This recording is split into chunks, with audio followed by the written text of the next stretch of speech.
हम हमारी पाठ्य पुस्तक में संकलित महाकवि सेनापति के पदों की व्याख्या कर रहे थे। उसी क्रम में अगला पद देखिए।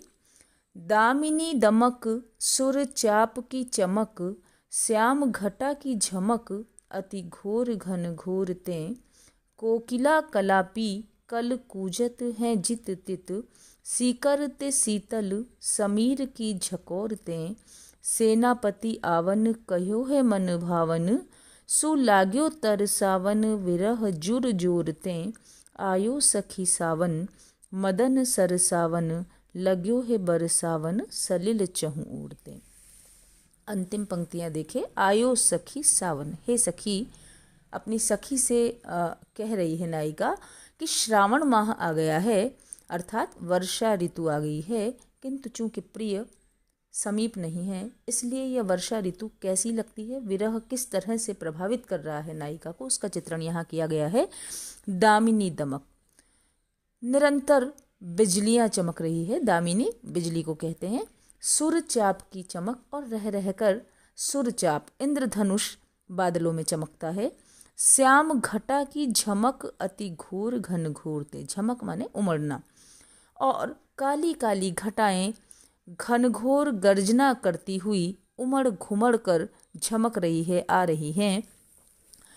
कोकिला कलापी कल कूजत है जित तित, जित तित यहाँ वहाँ, कोकिला यानी कोयल और कलापी माने मोर सुंदर आवाज में, कल सुंदर मधुरिम ध्वनि में, सुंदर ध्वनि में कूज रहे हैं, बोल रहे हैं यहाँ वहाँ।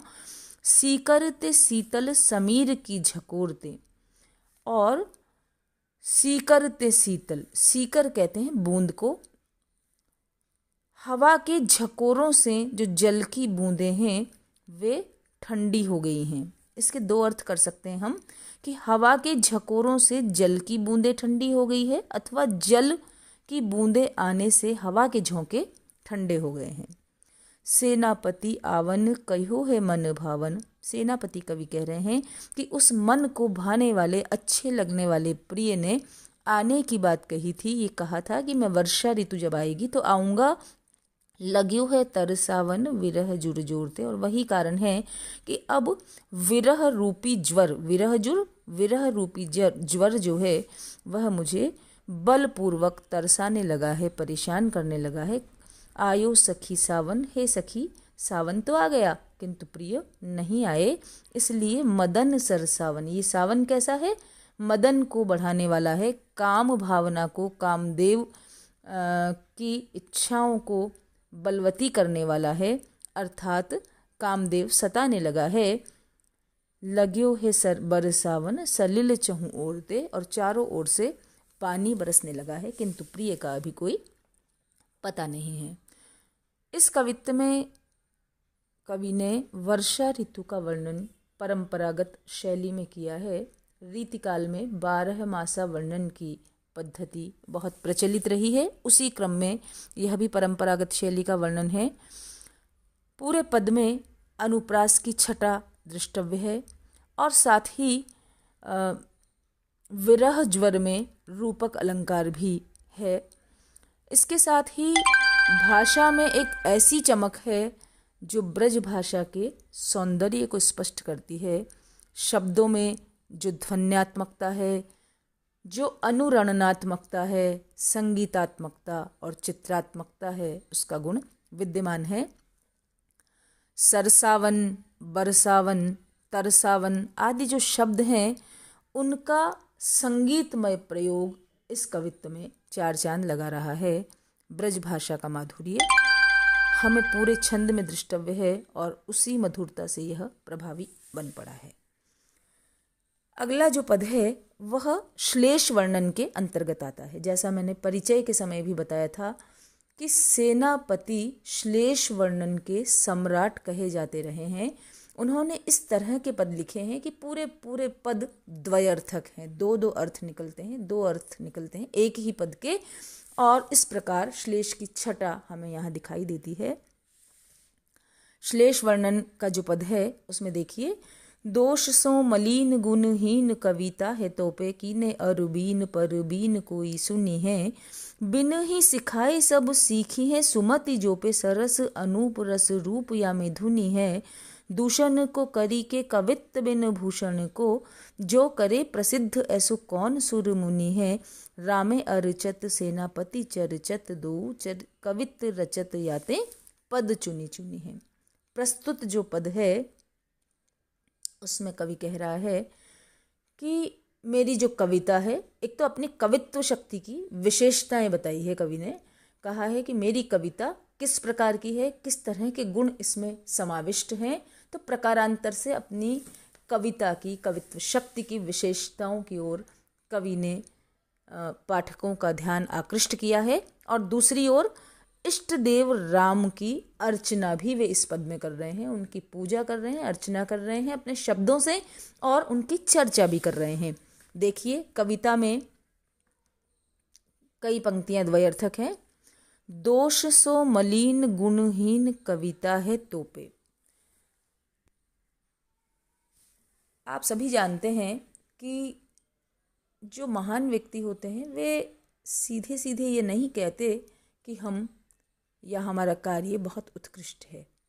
वे उसे प्रकारांतर से कहते हैं, किसी व्याज से कहते हैं। जैसे यदि कोई बड़ा आदमी है तो वो कहेगा कि हमारे गरीब खाने पर पधारिए, तो उसका अर्थ ये नहीं है कि उनका घर गरीब खाना है, बल्कि यह उनकी विनम्रता है। उसी विनम्रता से कवि यहाँ अपने कवित्व की विशेषता बता रहे हैं कि दोष सो मलिन, मलिन का मतलब कलंकित, मैली हुई।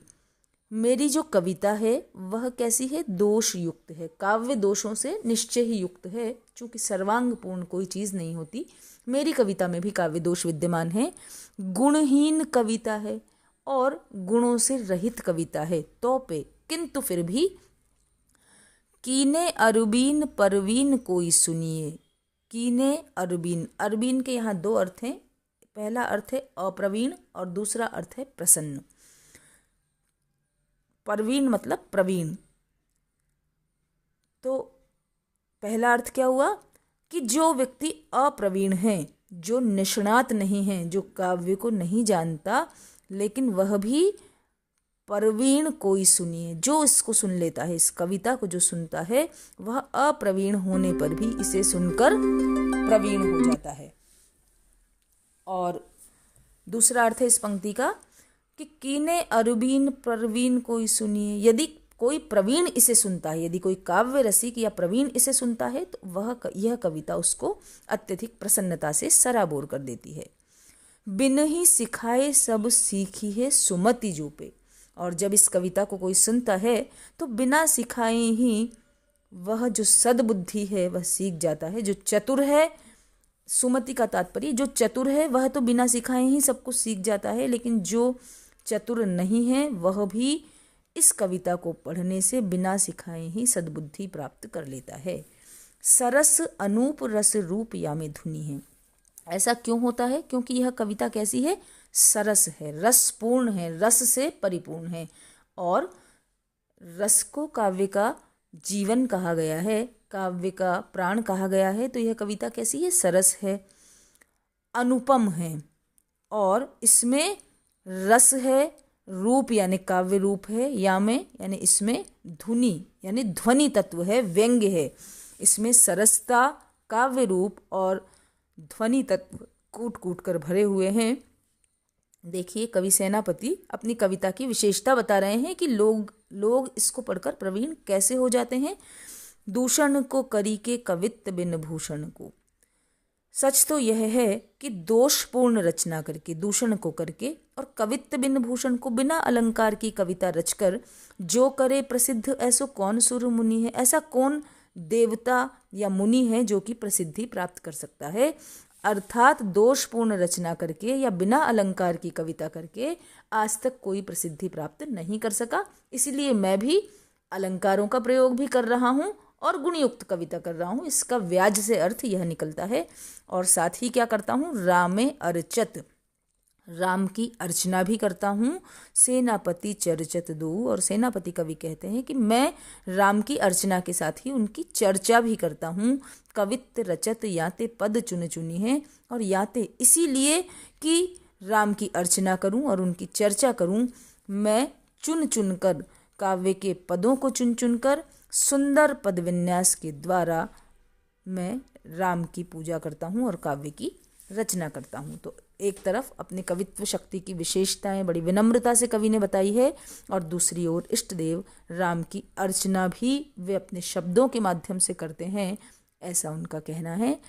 पूरे पद में अनुप्रास अलंकार है, और श्लेष के माध्यम से यह पद दो तरह के अर्थ वाला हो गया है। तो श्लेष अलंकार भी कविता में, श्लेष की छटा भी हमें देखने को मिलती है।